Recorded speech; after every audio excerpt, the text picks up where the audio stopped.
To formally introduce our first international lecturer, I now give the virtual floor to my co host and the external vice president of the Language Student Society, Mr. Sebastian Rode Maghinay. Thank you, Ms. Inso. For our first lecturer, she is currently the Director of Academic Program Management Center at the Academic Strategic Planning Department, a portfolio under the Deputy Vice Chancellor's Office of the University Malaya, Malaysia. She also served as a senior lecturer at the Faculty of Languages and Linguistics. She completed her studies in the United Kingdom and Australia and previously served as a Deputy Dean of the Graduate School of the Faculty of Languages and Linguistics in University Malaya, an institution ranked number 58 in the world and number 15 in Asia. Her research interests include disability and health discourses, critical disability studies, critical discourse studies, social semiotics, and visual communication. Her current work focuses on characterizing disability and health discourses in both Malaysian and Indonesian media, employing a critical semiotic framework and a multi-perspectival methodological approach. One of her defining works is a recent monograph entitled Visual Discourses of Disability, published by Routledge in March 2026. It is my pleasure to introduce our first lecturer, whom I had the opportunity to meet last year during the International Conference on Southeast Asia held at University Malaya, Malaysia. Please help me welcome Dr. Pei So Ang. Wow. Thank you very much, Sebastian. Let me get the slides out first. I hope you can see it. Okay, thank you very much. Sebastian, how much time do I have until? Because we are at almost 9 o'clock now, about 20 minutes is, 2025. Then, okay, thank you very much. All right, thank you very much, Dr. Said, and all of you here. It's nice to see all of you again, and thank you for the very warm welcome and invitation. It is my first formal engagement with a university in the Philippines, and I'm really thankful and I can see that, we have a lot of similarities and connection. And what I'm going to share with you today, as has been introduced by Sebastian, is on interpreting images of disability from a discourse semiotic perspective. And I understand from Dr. Said that most of the audience members here are undergraduate students who may or may not have foundation or basics or knowledge in semiotics, but I assure you I have toned down the technicalities. And when you see the images that I share, I am very sure you'll be able to identify, similar scenarios in your context as well. And that would make it really exciting, because what I'm going to share with you, I hope it will be something that, you will be able to do. And we have a lot of opportunities to do an extension from here. So, like I said, I will make it less theoretical.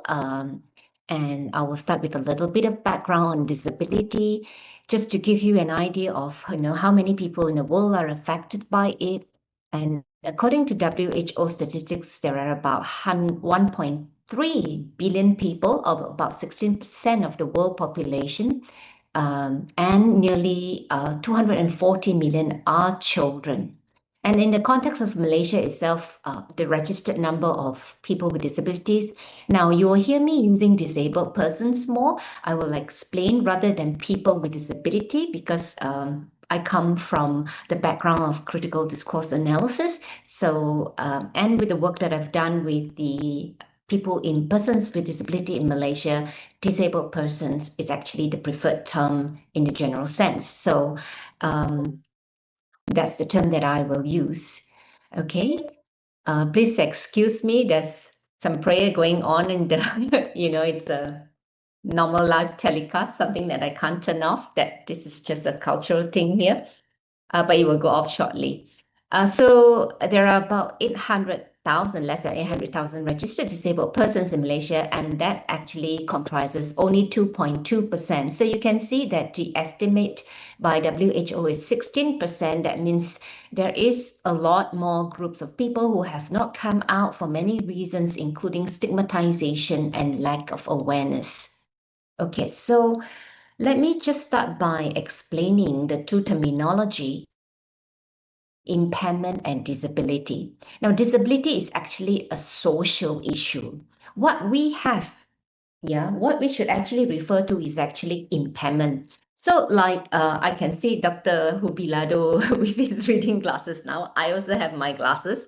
So I've got, vision impairment. So for all of us here who use glasses, we have vision impairment, but we do not have a disability. So we have a body structural, it could be neurological, it could be physiological conditions that people have. But when these conditions are not supported by the environment and people have difficulty in daily functioning, especially in terms of the environmental as well as the social support, then it becomes a disability. So like for us with the glasses, we do not have a disability. So if I put my glasses on back, then my vision is corrected to 6/6 or 6/12, the least. So I don't have a disability. But if my vision is worse and I can't see, like total blindness, I can't see, and if provision is not given, like a proper walkway, and if I don't know how to use the white cane, then it will become a disability. So I'm trying to put it in simplest sense so that all of us are on the same page. So this is the formal definition of disability by WHO. It's called the biopsychosocial model, and you will see later why it has such a long name. But formally, we have an impairment. All of us, eventually, because of non-communicable diseases and also aging, many of us will eventually have a kind of disorder, disease, or a health condition. So it affects our body functions and structures, and it restrains our activities and participation in societies. And this restraint can be caused by environmental factors or personal factors, including social factors in society. So when people have a condition and they have problem functioning in society due to a personal or environmental problem, this is what we call disability. Yeah. Okay. Now, what is semiotics? Semiotics, in simple terms, is a sign. Okay. Now, this is the original disability sign by Susan Gifford, developed in 1968, and it was criticized for being headless. There's no head, and eventually Carl Montan came up with this stick figure, and using this blue color. In fact, this blue is also known as disability blue. So he added a dot on top of it, and now we have this figure. So this figure has since been used as the international symbol of access.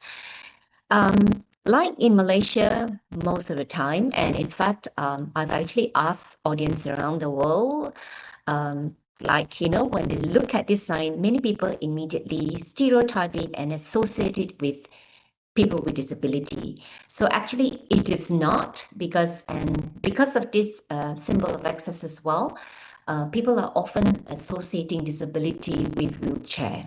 But there's more than just the wheelchair. So you see, the sign itself is already experiencing and going through and being interpreted in a very narrow way. So this is, to give you a background of what I mean by interpreting signs of disability. So this symbol also receives its criticism that, people are bound to the chair. So that's why we hear a lot of people using the term wheelchair bound, which, with people who have physical impairment I've spoken to, they don't like the term wheelchair bound. You should call them wheelchair users. They are users. The wheels are their legs, are their feet. So since then, since 1969, there are more groups of people, advocates, including people with disability or disabled person. They have come up with more exciting and more dynamic logos to represent movement, dynamics and movement, and that people can function, and the disability can be reduced, and they can go around and interact and participate in everyday lives. Okay, so I'm just checking my time. I should be fine. Right. So this particular symbol, disability, is actually a sign. So this is the argument in disability studies that when one has an impairment, it marks a person's body. Yeah, and this is in line with what governments say about the stigma of spoiled identity. When people who, for example, we call them Black people, you have a mark on your skin, right?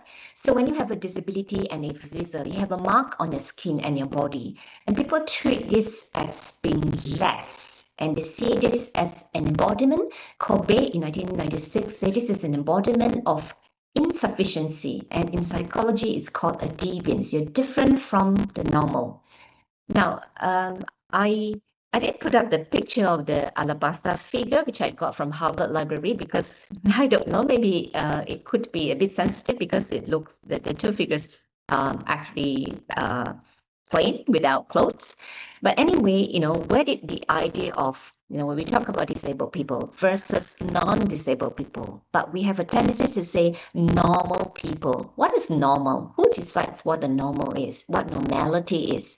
It's society, right? We create these so-called standards of normality, normativity. So when someone has something which is different, and now we prefer to use the term diverse, right? To move away from this ideas of discrimination or sidelining people who have impairment. Right, so going on in semiotics, this also, I'm sure you have heard this name before, he talked about signifier and the signifier. And so the disabled body is actually, a signifier, which signifies ideological ideas, discrimination, social practices, not just about what a person is experiencing, but the whole social society and how we treat. So like what Dr. Christoph Swarovski just said, we need to be human. And we linguists, I think we cringe when people ask, oh, people make a statement like, oh, you're a linguist. How many languages can you speak? Probably, I feel like choked when somebody asks me that kind of questions. So now we can see that we can do more in applied linguistics. We can speak on behalf of a vulnerable group of people, right? So this is one way of connecting and applying linguistics in the area of disability studies. So disability studies is a whole big area. Right, so I will just very quickly go through, I've drawn this so that we can see the connection. So what is disability? So disability in the individual model, it is seen that it is a problem within the individual. However, on the other side of the coin, the scholars have also argued that it is also a social problem, right? Now, then we have, and here actually under the moral and religious idea, there's a lot of potential for the Philippines to, in terms of embarking research. Now, moral is, I think, is quite like in some cultures and religion, when you have a child with disability, they think that it's your karma. You must have done something wrong in your previous lives. And I believe there are many Christians and Muslims in the Philippines. Now, in the religious model, in most religions, they believe that in Christianity and in Islam specifically, the followers believe that this is like something which is given by God. And so most of the time, this moral model is interpreted positively in the sense of Christianity and Islamic guidance, because many parents that I've spoken to and in my work have shown that they are more open, they are more accepting of the situation because they believe they are the chosen one. And in fact, in the hadith for the Muslims, there is an interpretation that if you care for a child with disability, heaven is guaranteed for you. But in other societies, such as in Thailand, for example, it is seen as your karma. You must have done something wrong. So the child must have done something wrong, or the parents or the family members must have done something wrong in the previous life.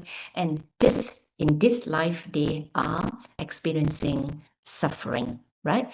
And in Africa as well, in the context of India as well, there are also cases where indigenous people perceive and disabled persons as changelings, as a sign of devil.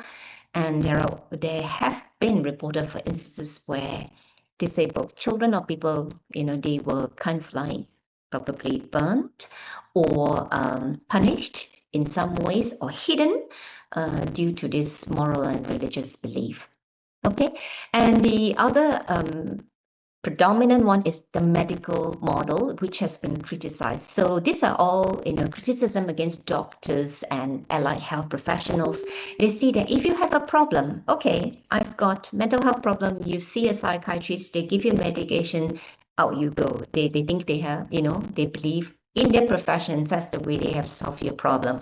Okay, you can't walk, right? So you don't have an upper limb or lower limb. They give you prosthetics, they give you rehabilitation.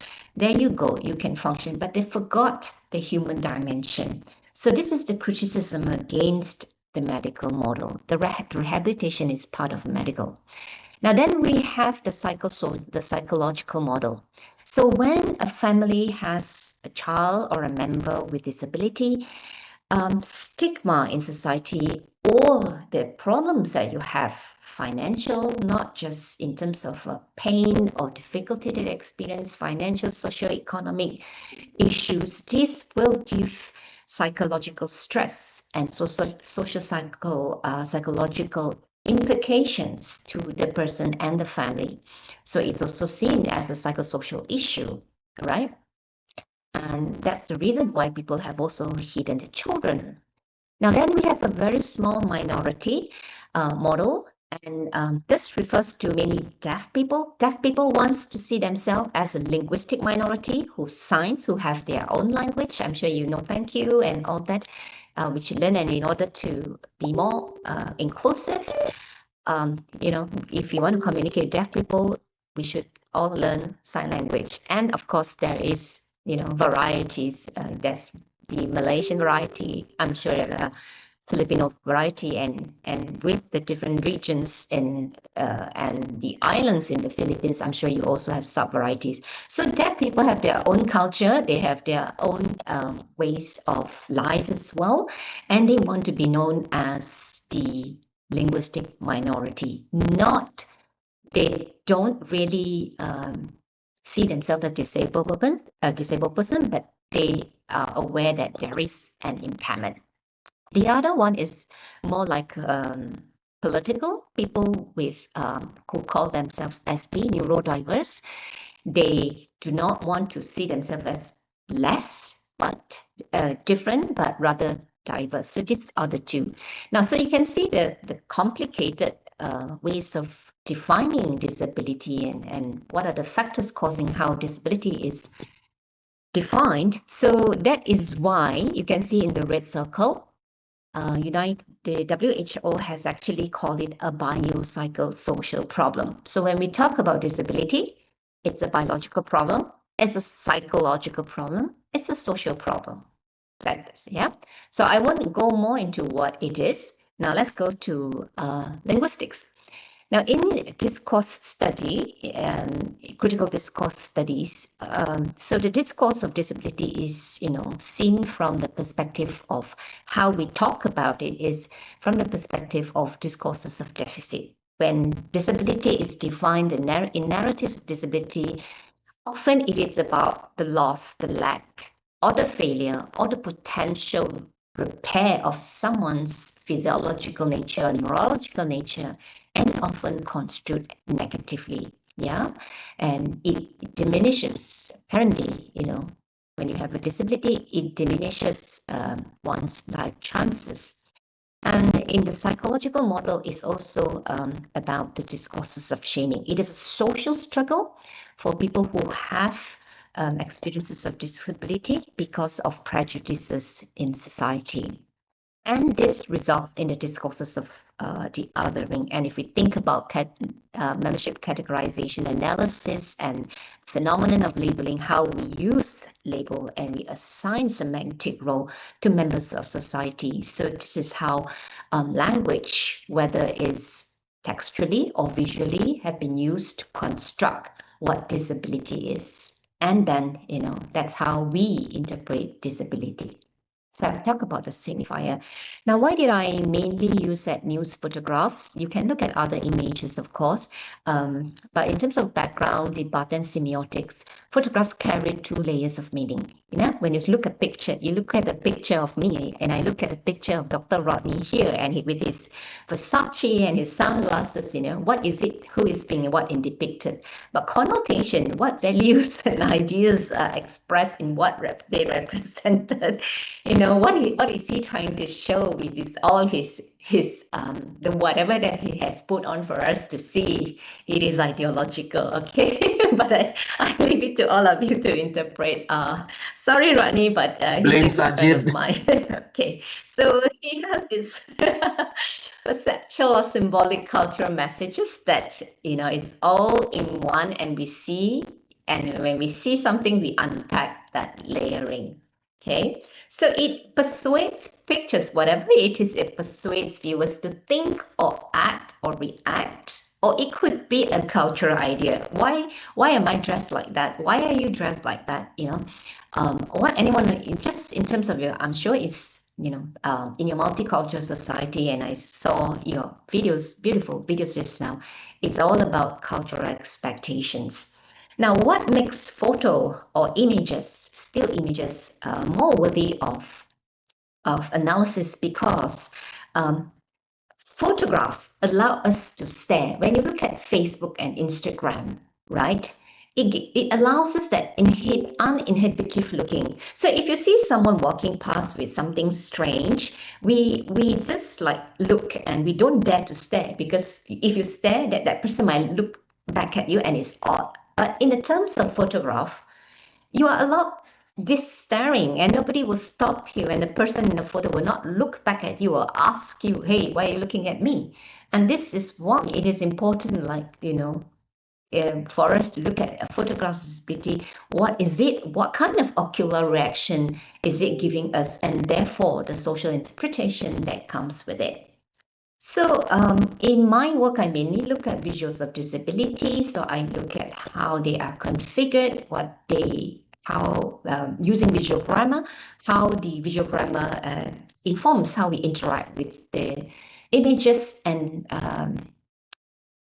again, right here, and again, because I use news, so the person who takes the photo, the person who writes about the news, is a mediated construction. There's already filtering in another layer of message being added when a photo is taken. So just like how we take a selfie, we make sure that his arm is down so that our chin looks sharper and all that. Ladies, yeah, I'm sure you are better at taking selfie than I do. And then more importantly, what is the systems of value in society? What does it tell us about how we are speaking about disability, how we are treating people with disability? And hopefully, with coming from a critical multimodal discourse analysis background and theoretical framework, we hope that emancipatory action can happen after that, in dismantling institutional and especially attitudinal barriers. Right, so the sources that I have for today's presentation, mainly taken from The Star, the main English newspaper in Malaysia, collected from 2008 to 2025. So it's a longitudinal study for me. I continue to collect. So far, I have 1,622 in my corpus, and I've actually so far spoken to 56 participants, including I've actually been to Geneva, WHO, to speak to their technical officers to know how is it that at that world level, how they speak, what is the narrative of disability, and of course, right down to the individuals with disabilities themselves. Okay, now, so when we look at images of disability, the first thing we recognize is, we can see it, but we don't forget that some disability is invisible. They are non-invisible. So people who may not appear to be disabled, so-called, or have impairment, they may have some form of experience which often overlooked and not addressed, yeah, because it's invisible. Now, so in the framework that I've done with the corpus, I have seen these are the 4 categories, techniques on how disability is marked in images. One is by bodily sign, which when Luan uses the term somatization, that you see the body is marked. Object sign, these are all medical devices to show that, you know, like the wheelchair, the crutch, they are instruments used for disabled persons. Experiential signs, sometimes images show us what it is like to have dementia, what it is like to have dyslexia. And the other one that I see a lot in my data is what I call comparativization. That means they show you what it is to have disability, what it is not to have disease, so they make a comparison. So what is a good brain? What is a brain that is affected? So that's why someone has aphasia or someone has dementia, so they make a comparison. So I'll give you some examples, which I'm very sure you'll be able to relate. Okay, so this is the stereotypical representation from the Malaysian data. People who have visual impairment, they are often marked by, you know, their affected part of their eye. This is an image of a high school student who were very successful in the exam results, and the parents were giving her kisses and congratulating her. But you see, this image is supposed to be about her success. But what the media has done is, you know, with a frontal kind of image, we can see her affected eye, right? And then right in front, smack in the middle on the front part, what is fronted is the braille machine. So this is the instrument used. So, you know, what is the main story? The story should be about her success. But this photograph has actually done more than that. That is to highlight that she has an impairment. And therefore, it's common for us to hear, despite someone's disability, you know, that famous line, despite his, is this the right way to represent people? If a person, just represent that person as a person, right? You know, so we also see white cane and the tactile pathway, and experiential is someone fumbling their way, looking for their pathway. And this is an image which the blind people in Malaysia that I've spoken to, they say they don't like when people take their photos without permission, because they look lost. So they are not lost, they are just walking in groups, but when they are not looking at the camera, they look as if they are lost. So the next time, what I'm saying is all this so-called advice that I've heard from the community themselves. Yeah? They're saying, next time to take pictures with blind people, say something, hey, look here, and then they will know how to look, because they know how to identify the source of voice. So that's one tip for you. Now, deaf people, if it's like this, is fine. This shows what they can do, their ability. But deaf people have also, I'm sure you're familiar with it, they say, photographs love our beautiful hands. That's exactly what they say, beautiful hands. So this is signing. And when this is shown, we know that that person is deaf. Yeah? Right. The other one, which is like mentioned a lot by the community with deafness, in fact, in Australia as well, this thing that I'm not sure it's very clear for you, is a cochlear implant. Now, to the deaf community who embrace deaf culture, they think that this is taking away the rights, their rights, because sign language is, for them, that's their native language. But when you make them speak, you make them hear, you're taking away their birthrights, something like that. That's how they see it. I've spoken about the wheelchair, and the other thing about taking pictures of people in wheelchair, you see what we are doing is, in terms of visual grammar, we're taking the picture like down, looking down. So it is as if we are looking down at them. So next time when you take images of persons with wheelchair, you should take eye level. And if you are, you're a typical person, you should squat or stand or sit beside them. not stand, because visually you're creating that difference of high and low. This is looking up, which is good. We're supposed to be looking up, but look, when it's looking up, they are highlighting the wheelchairs. What does it mean? Showing prosthetic legs, multiple disability and devices used here. And look at this. Now, why this is a very famous and renowned lawyer in Malaysia, right? So we can see that his limb here, or partial limb here, is highlighted.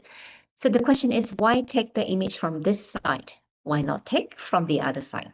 There's a reason for this photographer to take an image of him from this side, his left side, rather than from his right side. This is another one, and then this is another one. Now, people with short stature is often pictured with other objects so that, we see, rather than how tall, we can see how short they are. You can see it for yourselves. Down syndrome, often the image taken is a frontal one, and often a close-up or semi-close-up so that we can see their face profile, the flat nose profile, the lips, the eyelid, again, and this one. And even if they are portrayed in a positive manner, you see that there's a tendency to show and make people, the vector, draw attention to the child, to the face of the child. So this is also a model, a child who is modeling a dress, but look at them, everyone is looking at them again, it's drawing attention to the facial profile. Autism spectrum disorder, this one, and you look at this, and for us, if to the untrained eye, we think the child is not paying attention to this lady. Who this lady is controversial, but doesn't matter. But actually, it's about the averted eye gaze, the non-eye contact in autism spectrum disorder. Okay, dyslexia, mirror image writing. Mental health is typical to see this head clutch image. I'm sure you have those as well. Now, this is what I was talking about, comparativization.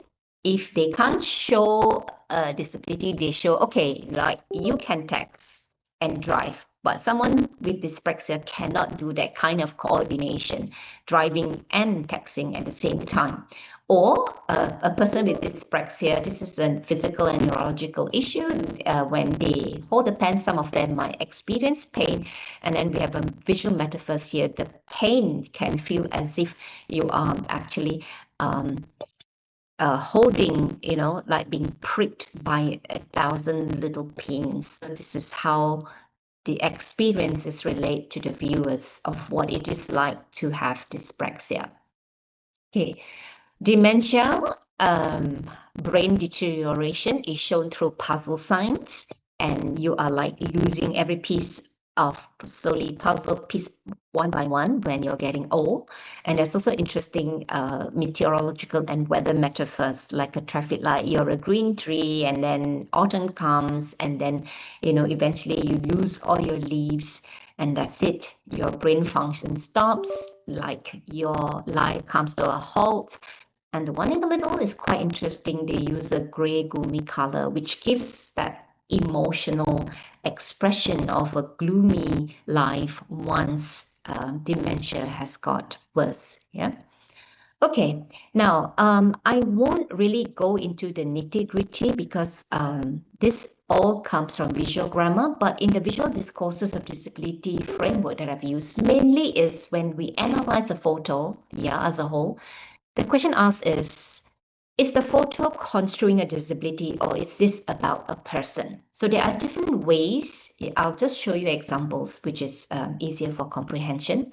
So you look at these 3 pictures are all about someone's ability. So the first picture is about this food artist, very famous food artist in Malaysia. But where is the face? Should be about a person. Where is his face?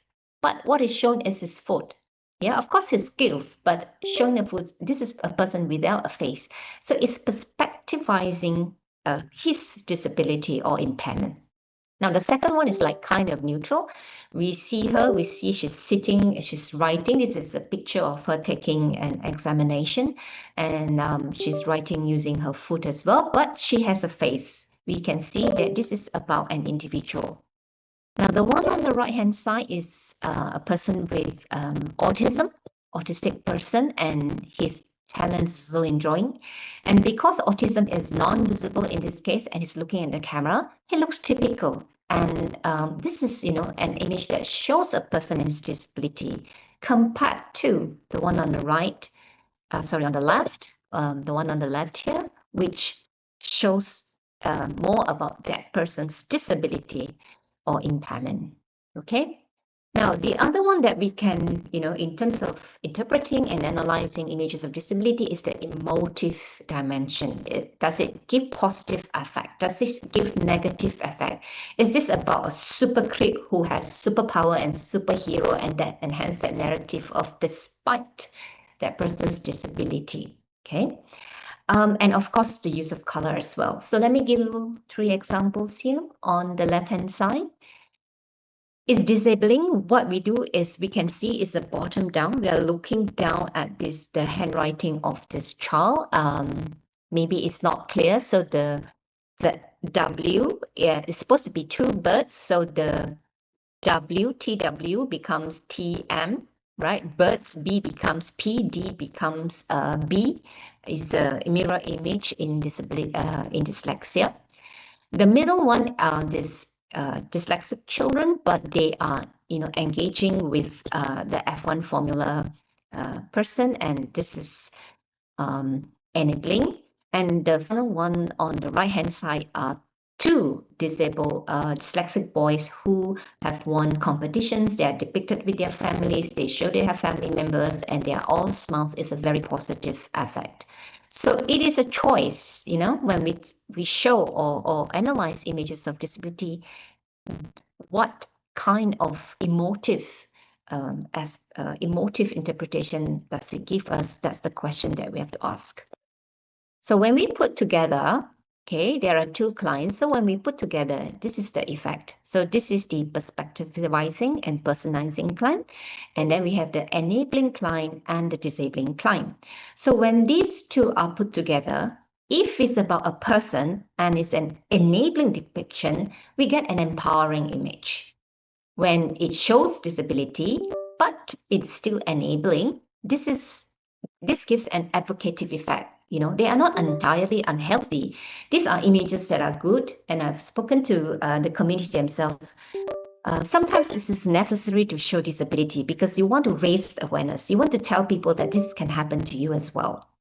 Okay, so when you show a person, but in a disabling manner, you are handicapping them. And if you are showing a disability and in a disabling manner, we are creating that othering effect. Okay, so initially I thought that the first top 2 are good ones. The bottom 2 should not be encouraged, but subsequently I've worked with specific groups, especially dementia. They say that the stakeholders say that we should show people where people feel down, people are suffering, because we need to send a realistic message that this can happen to you as well. That kind of message we should also send. So I'm just showing you, like, when we have a picture and how we put it on the client, we can move it along the client to understand whether it gives empowering or handicapping effect. This is how I've used it. 933. Okay, right. So this is a positive image because it's about a person. We don't see his leg is amputated, but we don't see it. So he looks typical. He's in a scuba diving activity. It's a very enabling depiction. This is a picture of a child going through physiotherapies, and you can see the physiotherapist smiling. It's perspectivizing and showing the child's impairment. However, it's showing that there's support available. So that's why it's advocating. This is a picture of a child with Down syndrome. We don't see the facial profile, and we have the royalty supporting him. Although, this is good, but at the same time, it's could be interpreted as patronizing because you've got the royalty, and then you have a child here who needs support and help. And this is a very typical charity image in charity discourse. Many disabled people are like shown receiving charity as if they are not capable. But yeah, there are people who need support, but at the same time, many businesses are using this for their CSR discourse to show that they are caring companies, and it's actually manipulation. Now, this is the othering, a picture of a child who's dead, very top down. She needs help with the leg braces and all that. She is not participating, looking a little helpless on the floor, and it invokes dependency and helplessness. So this is an image of them. So in terms of discussion, perceptible and recognizable signs, which I show you, have become iconic, and that's why when you talk about disabled person, we immediately will find an image of which wheelchair.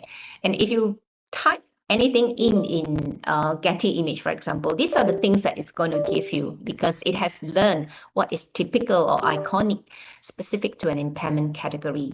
Now, why are we all humans so cruel? Because in society we idealize human strength and intellectual and physical perfection. And thanks to MacBook that I look better. But if you have seen me, I have actually got freckles here as well, Dr. Said, and some of you, Sebastian, who have met me. And our brains actually make social judgment. We see imperfection as a negative social assessment. So that's why cosmetics products are very good at, making us feel old when we have wrinkles. This is the reason. Okay, so but visibility of signs in disability is a marker of stigmatization, and this is something that we need to caution because it causes marginality and it perpetuates prejudices. So how do we promote for a more inclusive kind of narrative? We should avoid sensational news, the one that capitalizes on sympathy. We need to show disabled person as agent and have dignity, respect their confidentiality, highlight that there are both challenges but also potential for support. Right, so visual should not just empower, like I said, it should also advocate society.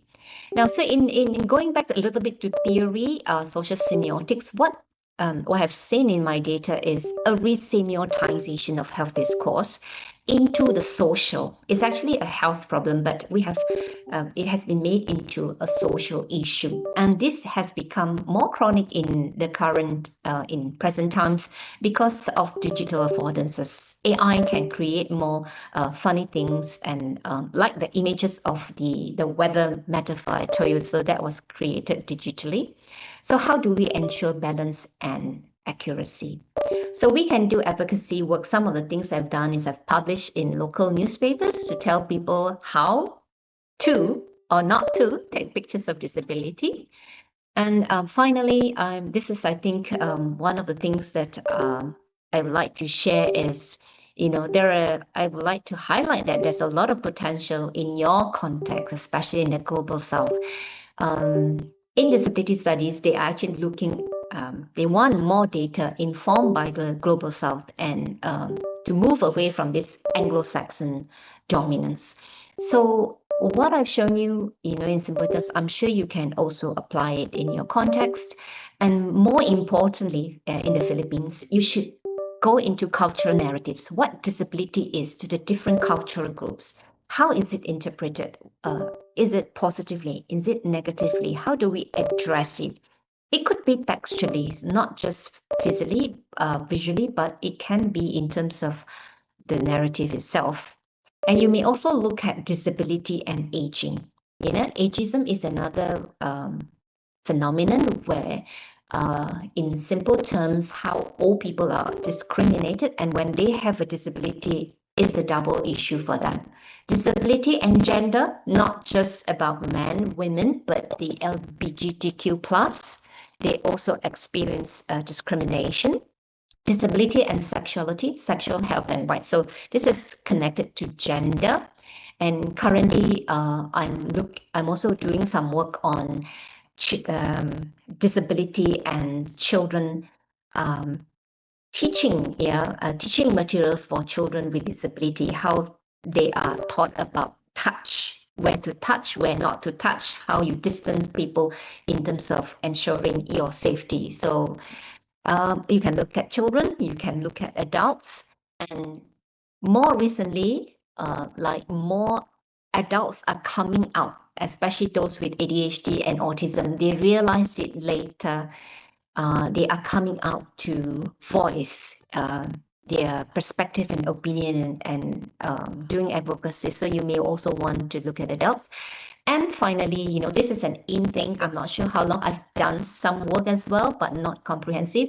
How disability and AI can be linked, and especially how AI is creating the narratives and images of disability, or how disabled people are interacting with AI in terms of getting support. So this is a huge area that all of you can explore. And the beauty of it is we are humanizing how we represent people. We are giving back to society when we look at issues like this. It is not just studying the structure. Yes, we study structure, but we are also looking at how this is applied, and therefore in return, hopefully, you know, can champion for emancipatory outcomes. Yeah. So you may, if you're interested, you may email me a little bit of a promo, my most recent book and other works I've done as well. Okay, so yeah, 9:40, just on time. Thank I'm not you. sure if we have time for questions, but I'll be Yes. happy Yes. to. Yes, Dr. Ang, we have time for questions. Thank you so much for your very insightful discussion on visual discourse of disability. Your lecture invites us to rethink how visual discourses interacts with disability and inclusivity.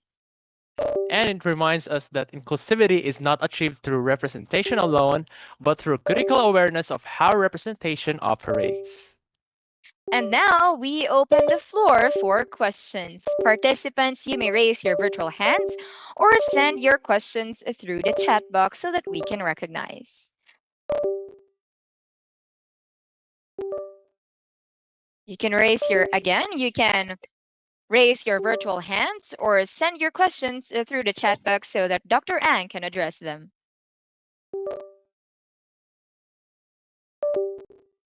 Thank you, Rodney, for doing the promo for me. But yeah, like while we wait for questions, like I can say I've done work specific to dementia, so you can zoom into the specific impairment categories, like I said. So when you do disability broadly, it's a lot of work. And I must warn you that if you really want to work in this area, it's a lot of hard work. You need to invest time. You need to have genuine passion for it.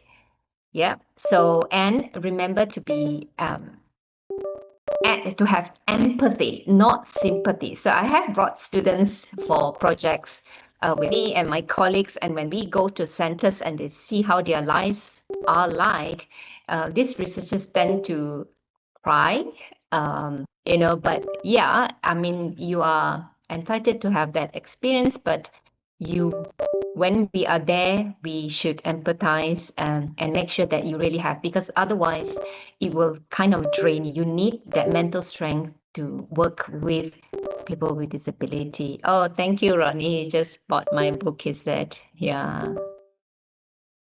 Yes, if you want, not many. I've so far done 2 monographs, working on the third one. But if you want to ask me on how to publish books with Routledge, I can share with you. You can email me. I think there's a question with a hands up. Yes, ma'am. We have a question from a USEP AB English language student, AJ Portigo. You are recognized. You can open your camera as well as your microphone.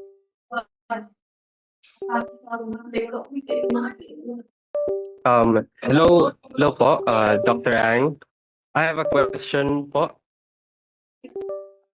I understand that support for individuals with disabilities has gained traction over the years.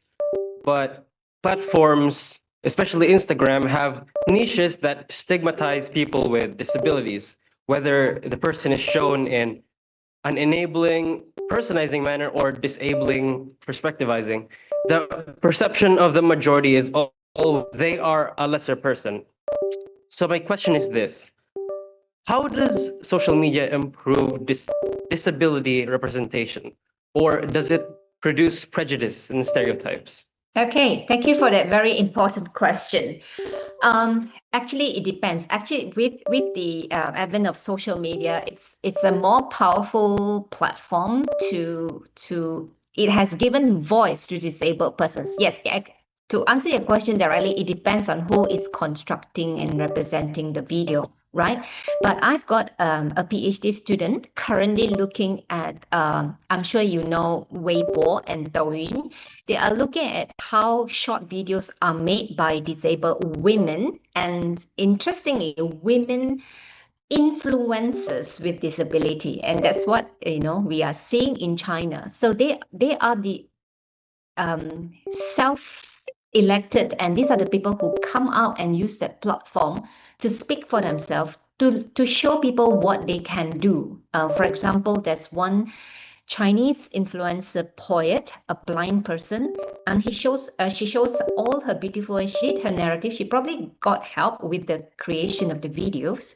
And there is, for example, another woman who um, talks about difficulty, their agency. So there are people who people who aligned or accept their agent. There are people who also are shown to be against what society is doing them. So they have different reasons for creating the videos. And so this is one example from what I have seen in China and my student is working on. I also work with University Negeri Jogja in Yogyakarta, and we have collected videos made by deaf people on sign language, and we've got thousands and thousands of videos. So, despite what you've just said, there are a lot more, and thanks to social media, which has allowed this group of people to come forward without the intervention of mainstream media, and to foreground their voices, to say what they want to say, to show what they want to show, be it negative or positive. And that has been more enlightening than ever. Yeah, so you might want to look at that as well, not just what typical people do, mainstream media. Look at the non-mainstream ones. I hope I have addressed your question. Yes, doctor. Thank you so much. You're welcome.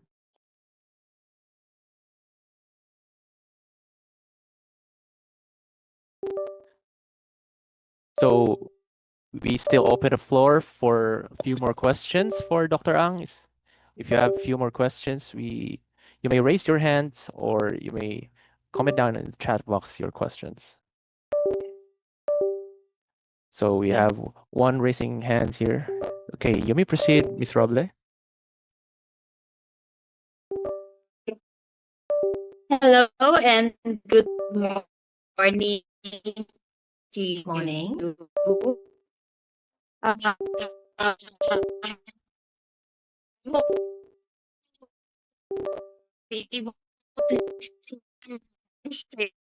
so, good morning, ma'am. Appreciate you, especially here in the Philippines, we do have a lot of disabled people. Some of them were my acquaintances actually, because we've been learning Filipino Sign Language in our immersion activity just recently. But then, when you mentioned those pictures from the Malaysian newspaper, would be have you?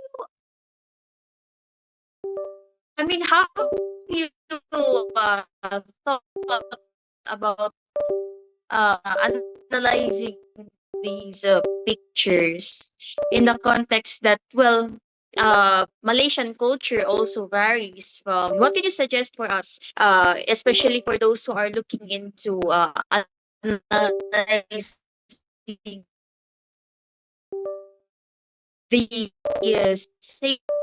pictures in with reference to their own culture. Okay, thank you for that question. I'm not sure if it's my internet or yours. It was breaking up a little.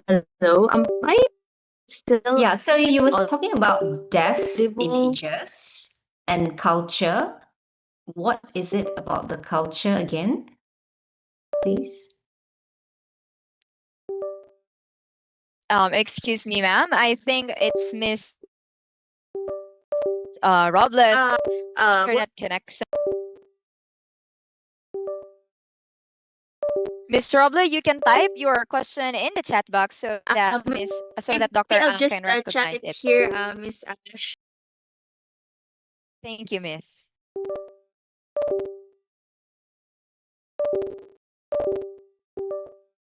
I can see another hand raised. Maybe we can answer that Yes, while. ma'am. Before we proceed to Miss Erica Jane Robles' question, as she is, I believe, typing her question in the chat box, we have a question from a student, which is a student from Agusan del Sur State University.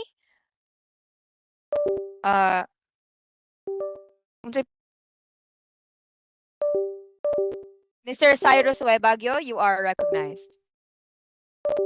All right, thank you. So, hello. Ma'am, I have a question here for you. Good morning. So, how do you envision the framework evolving in response to emerging digital communication platforms such as, TikTok, even virtual reality, or which is topical right now, even AI-generated media? Thank you for that important question. It's exactly what I addressed in the last chapter of my new book. The framework that I've developed is mainly for still images. Yeah, it may not be, and I have also done generated some examples of images created by various Gen AI platform. And at the moment, I do see data of hallucination, AI creating strange things. For example, if the jigsaw puzzle sign is often associated with autism, and then when I ask AI to create a picture of a person with autism or autistic person, it gives me strange things like there's a puzzle sign on their shirt or puzzle pieces next to the table, which is contextually odd. But with AI learning more later, I would assume that they will create more realistic images of the autistic person. And at this for still images, I would I've tested it at the moment. It is still relevant to analyze just photograph or images, but for moving videos and all that, most of the time when we analyze videos, we take scenes, we take chunks, although we can tag them, running. But each scene, when analyzing a particular scene, this framework can still be used to look at a specific depiction, scene by scene, frame by frame, be it a video or a social media data, a moving image in short. So that's how I would use it. But and on your question on creativity, I think like when we have an affordance, it's up to us. We can use it in a positive manner. We can use it in a negative manner, right? And I've highlighted the different visual features, visual elements that we can use, especially in the enabling and disabling client. It is the narratives, it's the orchestration of the elements in the video. So you may want to create a video of a person with disability, and then you have a choice to make music. But then in social media, oftentimes we are limited by what is available on the platform. So there's always a constraint, created by the platform. But the music that you choose, for example, if you choose a fast track happy music, like this morning when I turned onto this platform, it's the first time I hear a lecture and conference form with such happy music. So most of the time when you go into an online, it's always instrumental. You're supposed to relax and hear. But this morning that energy, I can feel it. So when you are creating it, it is the framework that I have. Basically says you have a choice. You have a choice to show a person. You have a choice to show a person disability. You have a choice to show that person in an enabling manner or disciplined manner. So it doesn't matter what. It is about the psychosocial state in us, how the creator sees and views disability, and that's what is going to translate into your creation. It doesn't matter which platform. It is our understanding of the visual affordances, the visual elements that we can use and how we can combine them. It's a conscious choice or could be unconscious choice because the idea that we have is ingrained. So that's why, I've always talked about discourse semiotic interpretation, social interpretation to be specific. So I think that's a question here. Yeah. Social cycle as part of disability can also be relevant as a guide in cases of suicide which already happened. Yes, I didn't show, but I have. Now, mental health, there are 3 categories like schizophrenia, bipolar disorder, and more recently, like eating disorder, bulimia has also come in as part of the categories of mental health as well. So in images, I didn't show, but you can easily find them by Googling. It's more shown as an experience. So like, mental health is very common to see a dark color, black and white photo or gray color photo. And this person is always, the hand is always here, looking down instead of looking up and alone. And alone. That's a typical depiction. So what we can do is show people who have mental health, show a picture of them with someone with white coat, a medical person, or with family members, so that they know when you have an issue, there's always someone next to you who will be able to support you. You're not supposed to go and hide alone. And that's what the stereotype image of mental health has done now, that you are alone. Yes, it's a lonesome journey, but show them that there are other people as well. So this is one way of making it more enabling. Okay, I see a hands up. Let me just look at the question from Julia. Excuse me, Dr. Peso Ang. Yes. I'm sorry, but due to time constraints, we will have to proceed with our lecture. So what we're gonna do is we'll be requesting questions in the chat box and continue with the question and answer through an email. Yeah, I will respond through chat. But anyway, thank you so much to Dr. Said and the University of Southeastern Philippines for this opportunity to meet all of you here. Thank you. Thank you so much, Dr. Ang, and to all our participants who lobbied their questions here in our chat box. But due to time constraint, we apologize. We cannot cater all of these questions, so you can just email Dr. Ang for your queries. And as she said, she will be happily responding to all of these. We now proceed with the presentation of the Certificate of Recognition.